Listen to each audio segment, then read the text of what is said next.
What day is it? It is pull day. So I'm starting off with some cat to camel. This is for spinal mobility and especially for your upper back as well as for your lower back. It turns out to be, it really opens up my spine. It activates it. I think it's the upper thoracic region of the spine that it really gives a lot of pumping of blood to and really helps to see to it that you can prevent injury, right? And warm up yourself, right? It's important to do that. These are some scapular raises. These again kind of they help with my rear delts and help me contract, right? When I am doing these pulling movements, which I shall be going to do later on. What I'm doing here is it's called a downward dog to some sort of a mountain pose, but it's actually Adho Mukha Svanasana and some sort of a Bhujangasana. I hate it when people give it all kinds of names, which it's actually not. Give credit where credit is due, and these poses come from yoga, and I think we should not forget their point of origin. Anyways, having said that, what I'm doing here is again still warming up my back, doing some rear delt work, doing some work where I can hit the middle back, the upper back, the rhomboids, and here I'm hitting the lats. So this also helps me to a great extent fire them. It tells my muscle that look, we've done this 3 days, 4 days ago. We're again going to do that now so that you get into the groove and get into the whole idea of lifting. You're going to be lifting a lot of weight. That's what's actually you're telling your muscle. Okay, so here I am deadlifting and I'm using a deadlift as a warm up. That sounds really weird. Yes, I do not deadlift for my back nor on leg day, because deadlifts from a pure size training perspective are not that great. They might build your spinal erectors but nothing more. But why am I deadlifting? Well, because I would like to do a little bit of deadlift and then just directly go into rows because it helps my heart rate go up as well, right, as activate my back. That's kind of how I feel. And I think it's a very efficient way of doing both things, which is pumping blood to your, musculature that you're going to hit, as well as get your heart rate up, right? But from a muscle building standpoint, deadlifts are not that great. People think that they actually build a lot of muscle, but they don't do anything to your upper back. They may do something to your spinal erectors. What you're seeing here is a close grip lat pull down.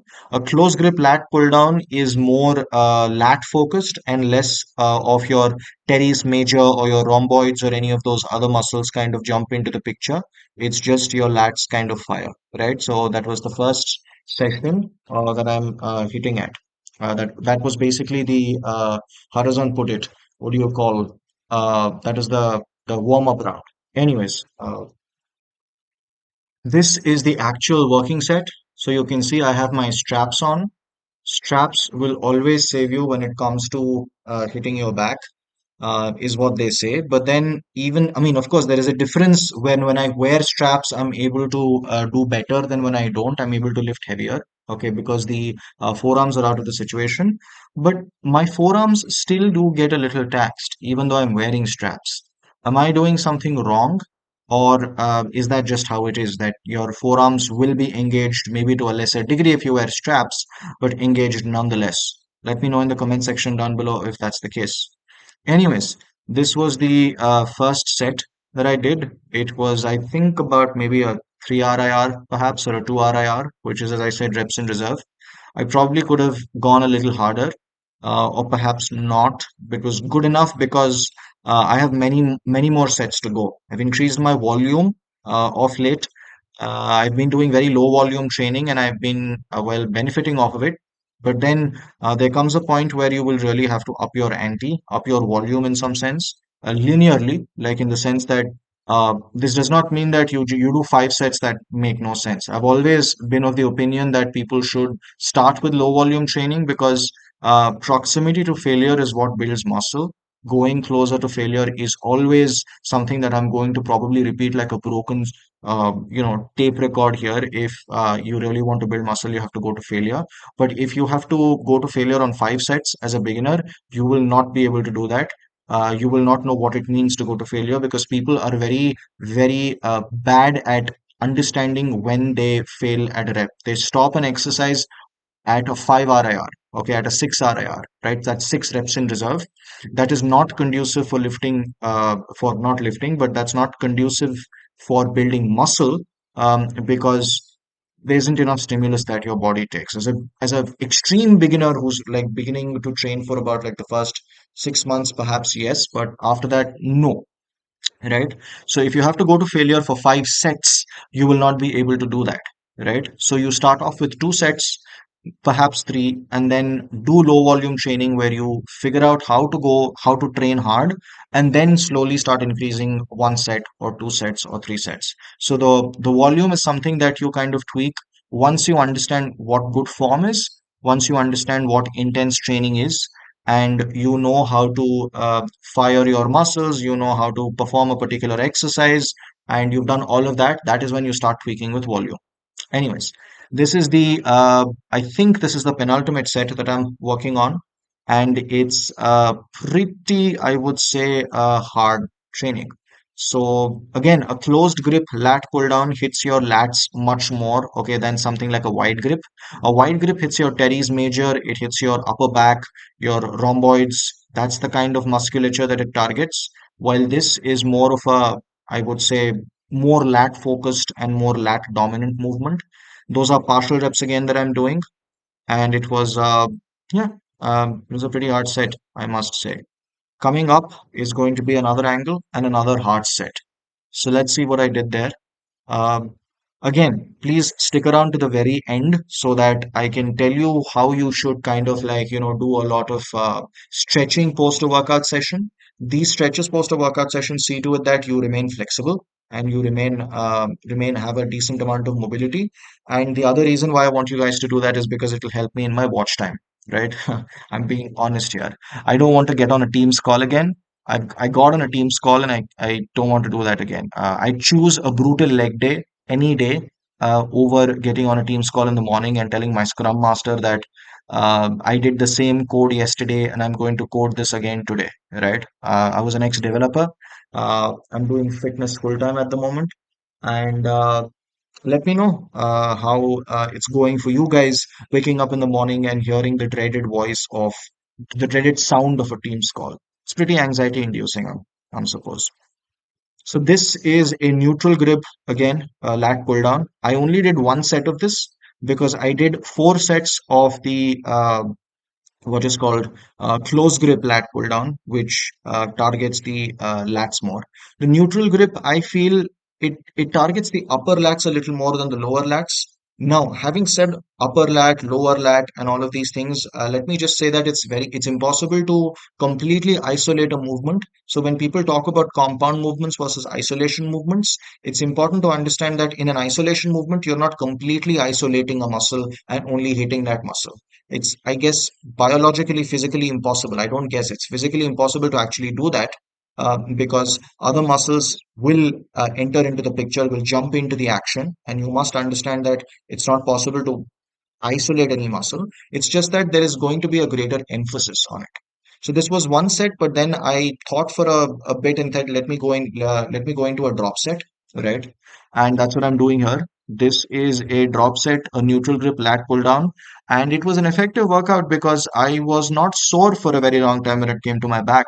But right now I am feeling the soreness, and that's another, I would say, a good indicator that you're doing good because at some point of time, if you're not feeling sore during a workout, there's a possibility that you may change your routine. But the other thing, and then you may feel sore. But then there's a problem there is that is it just novelty, like a different exercise that you're doing, which is resulting in you getting sore, or actually have you gone harder? So this way, increasing your volume also makes you tick the box if you're actually training harder, which is if you increase your volume and you're getting sore, more sore than what you were previously, which I am. I feel like I've done a pretty good session because every time that happened, every time I felt a little extra fatigue kick in, or every time I felt like this was during my, second year of training or third year of training, I would feel a certain amount of fatigue as well as an amount of soreness, a decent amount of soreness, like, I'm not liking this. And I grew. I knew I grew, right? Does this mean that you have to be miserable every time you train and feel so, and that is only going to make you grow? No, but then I don't want to kind of give the wrong assumption that training like this is not hard, or there's no, like, side effects, let me say, to it. Side effects may not be the best way of putting it, but you get what I'm saying, right? That's as far as that's concerned. So do train harder depending upon your goals. That's as far as the train hard aesthetics. I want to build muscle camp. There's another camp that actually trains, which is for health. And building, muscle is healthy, right? Because it increases your basal metabolic rate, it increases your bone density, etc., etc., all of that, right? So for those people who are more interested in the functional aspect, functional has become a bad word these days. What I'm doing here is a cable row. I understand that the uh, angle is a little off. Apologies for that, but putting that aside, what I'm doing here is a wide grip row. The wide grip row hits my lower lats, my teres major, my rear delts, as well as my rhomboids, and it's a very good back well thickness exercise. But the teres major, again, okay, is a really, really important muscle that allows for back width as well to a certain extent, is what I feel. And doing these kind of rows, these kind of exercises is really good, because what happens is that, well, honestly speaking, actually, what happens is we sit in front of the laptop for a very long time in a hunched position. So, which is not bad. Your body should be able to get into any position, but spending a lot of time in that position and not in the opposite position is not really great. So this kind of sees to it that our back musculature is strengthened to a certain extent, and sees to it that our body is in a balanced state. And also, a lot of people do a lot of push movements and they don't like pull movements. Push movements being chest and shoulder exercises while not training your back. This also leads to muscle imbalances over time. So seeing to it that you do a good amount of rows and that you can row a decent good amount of weight, like the way you can push, is also a way of seeing to it that muscle imbalances don't crop in. This exercise that you're seeing here is a seated bicep curl. There is a bit of an outward, as you can see, direction. There's an outward direction in which I'm putting my biceps into that position, rotation, outward rotation, and doing my bicep curls. This is for the long head or the outer part of the bicep that I'm doing. Again, you can't isolate it completely, but it's something which really, really helps you get the bicep peak, right? I think I should have taken off my straps, but it's okay. I was doing 16 kgs. Again, the 16 kg here is not to tell you that you have to flex, but that you do have to move a decent amount of weight. I see people curling 6 kgs and they curl 6 kgs for a very long time. You should not aggressively add weight, but at the same time, you should not do the opposite, which is being extremely conservative, okay, with your weightlifting, right? So seated bicep curls, again, take out the what is called oomph or body English aspect of the movement, because if I'm standing, I can always thrust my body up. I could use my back and all. That kind of goes away, so I can't use a lot of momentum, and it just sees to it that the biceps are essentially firing, right? So this is again for the long head, with what is called the elbow positioning being behind my torso, right? So the biceps are made of the long head as well as the short head. So with the long head sits on the outside, the short head sits on the inside. The They're called the bicep brachii. They consist of these two things, and the brachioradialis, okay, sits on the inside. I had done in my previous video hammer curls with cables. What I'm doing here is also hammer curls. This will hit the bicep, the brachioradialis, okay, which gives you a certain amount of, which actually pushes your bicep a little upward, right? And then the other reason why the brachioradialis can be actually hit is it's good for your forearms to a certain extent as well. So it gives you a certain thickness in your forearms, and that's as far as the bicep aspects are concerned. Uh, the other part of the bicep that I'm going to be hitting after this is going to be preacher curls. That is for the inner head, and the shoulder positioning is going to be in front of the body, right? So I hope you guys. So please do stick around for that. I did do some drop sets after this, where I went in for like uh, I guess a 16 kg, then I went for a 14 kg, and then I went for let's say 8 kg. So do these. Do these things actually are they really important? Do you have to train like this as a beginner? Absolutely not. But do you even have to train like this as an intermediate? That completely depends upon. I am an intermediate lifter, and maybe I need not have done this, but I felt like doing this at that point in time. So I did do that. And one of the reasons why it might be a little problematic is that of the stimulus to fatigue ratio, right? So you do like, let's say, 12 kgs or 13 kgs and get a decent amount of reps. Those extra reps that you end up getting they will burn a lot, but every rep will induce a certain amount of stimulus. Let us say, zero point 0.1 units, but it will give you zero point 0.7 units. I'm just coming up with numbers here of what is called fatigue. So again, the stimulus to fatigue ratio can be thrown off. Here is a pump check, because why not? Not really the one to show off a little too much, but just that if it kind of like motivates you, right, makes you feel like, hey, let me go to the gym and see to it that I get these kind of biceps, then so be it. Why not? I have, I guess, long muscle insertions. So when I flex my bicep, it doesn't really look big, but but even in a relaxed position, my biceps do look big, and that's the point of having long muscle insertions. So I think it's a pros and cons kind of a game. They both have pros and cons. So if you have long muscle insertions, your muscles look big in the relaxed position. If you have short muscle bellies, as they're called, then you will have not a very big look when you are relaxed, but when you contract your muscles, they're going to blow up, right? So choose which one you like. Okay, so this is a preacher curl. Again, I think I went to failure pretty much. I did three sets of preacher curls. These are machine preacher curls. You could do a machine preacher curl, or you could do it completely standing in front. You could put a bench, right? You could put a bench that I was working on, and you could rest your arm on the bench and do it. That if you don't have a machine like this, you could do it on that bench. That would be the same position.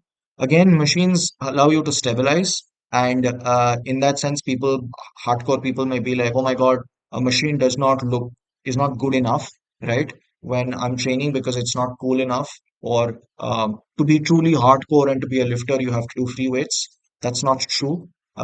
Lift according to your goals and see to it that you do efficient workouts that get results. So if you're a power lifter and you have to squat, bench, deadlift, absolutely you have to do that. That's your job in some sense. And or if you want to get into powerlifting and that's what you like, but if building muscle is what you want, then you want to take stabilization out of the picture, and the preacher curl here actually allows you to do that. Having said that, your stabilizer muscles can also be trained. Now, how do you do that? How do you efficiently see to it that your stabilizer muscles and your small muscles are also trained? Because bodybuilders, I feel, kind of neglect, okay, those small muscle groups like, what are the small muscle groups that you would like to hit? Okay, something like the small muscle groups at the back that you would want to train, right? For that, you could have like a small muscle group day. I'm thinking of actually having a small muscle group day and learning more about things like balance, stabilization, and seeing to it that I get that also. Because what happens is that you start training for aesthetics and then realize very quickly that this is so awesome that I'm able to look healthier. It makes me eat healthier. It makes me sleep better. And it makes me understand my body also better because I am training and I wanted to do this only to build muscle and probably look good in front of the mirror.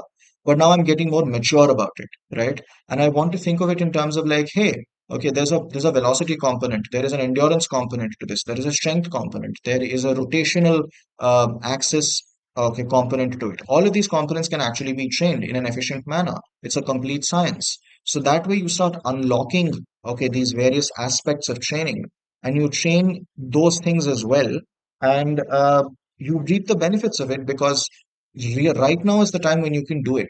If I'm training clients who come at the age of 50, 55, and they really do have to do all of these things because they have visceral fat, they have heart problems, they have all kinds of things, and exercise is really going to help. It's a very cheap form of preventive healthcare, right? So go to the gym, start training. As GVS Jeffrey Verity Schofield says, start with passion, not information, and that really works and goes wonders. And before you know it, you'll be like, I want to do more of this. I want to actually get better at the other aspects of not just looking good, Okay, but I want to train endurance. I want to train flexibility and mobility and etc. etc. You will start unlocking that. That's what happened to me, and it can definitely happen to you as well.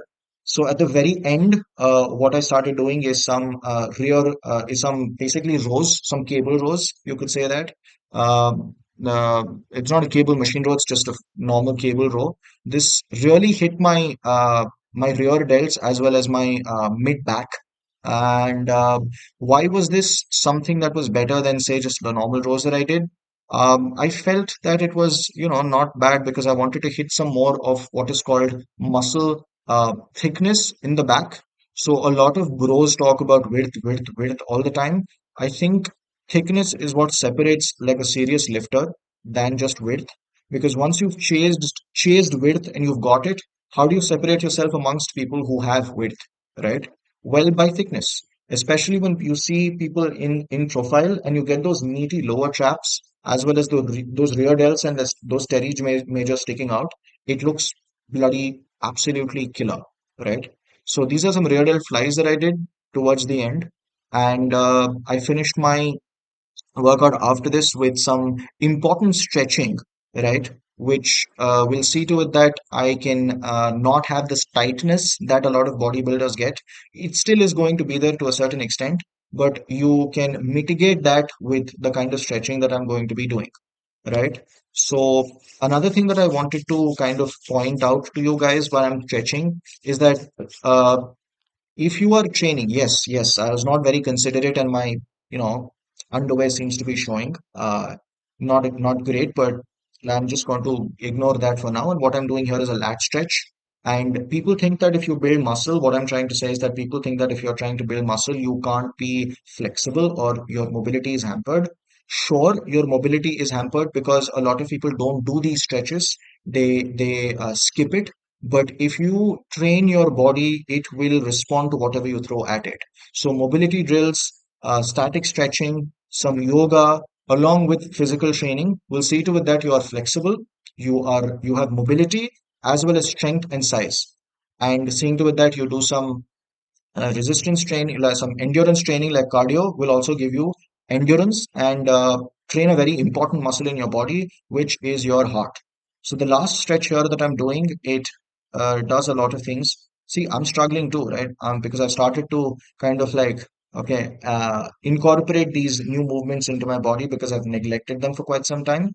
But yeah, that's some stretching that I'm doing for my biceps as well as for my forearms. So you guys do try that out and let me know how you feel. I think with that is a bit of a wrap. Yeah, this is the last stretch that I'm doing. It really stretches the left arm bicep, right? And now I'm doing it for the right arm, right? After that, I'll do a shoulder stretch. And I think what's important here for people to get is that you should start lifting as a perspective change. Don't do it for 3 months, don't do it for 6 months, do it for the rest of your life. I think that's something that you guys should do. And once you start doing that, you will see a huge, maybe not, at least a huge change in terms of your behavior, I guess, also. With that, it's a wrap, guys. See you next time.